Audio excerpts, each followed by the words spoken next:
think one of the real motivating factors that helped us get this out the door was watching other countries in Europe and Asia develop their own biotechnology strategies. I think, this was coming on the heels in the US of this massive chips and science bill, which was really focused on the semiconductor industry. And the narrative there was, the US had invented sort of this industry, invented the underlying technology, and then, let it slip away, essentially outsource the manufacturing of it to other countries. And now we were left in a position for a number of reasons of wanting to bring it back and having to put forward massive investments.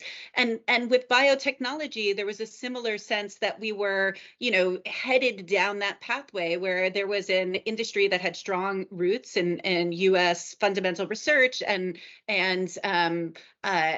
we had a strong history of supporting biotechnology, but we were, potentially letting other countries, really surge forward in a way that I think, as much as we see this as a global endeavor, and we really do, I think international cooperation in biotechnology is really critical to the entire ecosystem. There was also this, co-opetition sense of we wanted to make sure that the U.S. Maintains a strong leadership role here.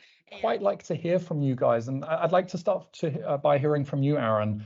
To what extent, in this crowded field full of competitors and cooperation, to what extent do you guys see yourselves as partners in this, or cooperating, and to what extent are you competitors?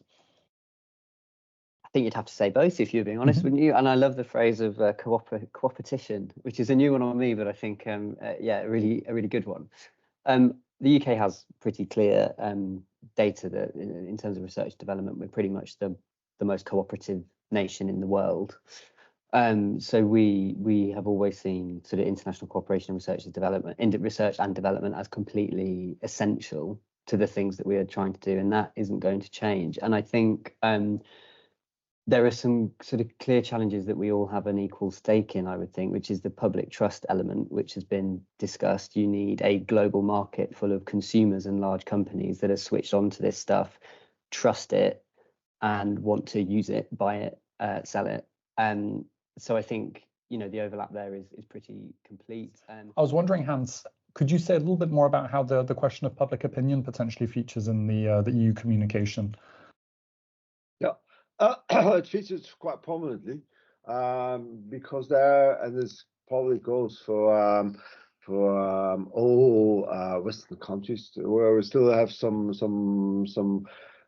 convincing to do to convince the general public that biotechnology is something extremely useful for society in general.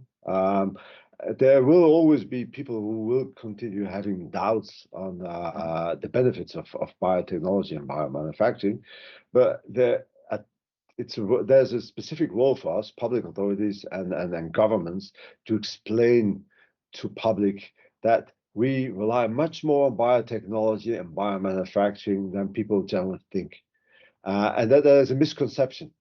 And that people should not be afraid of biotechnology, because it's all about biology. We're all biological beings, and we eat food. We take medicines. So overall, we use personal care products. In other words, we use a lot of biological resources, which are are already biotechnology in a certain way, or are biomanufacturing.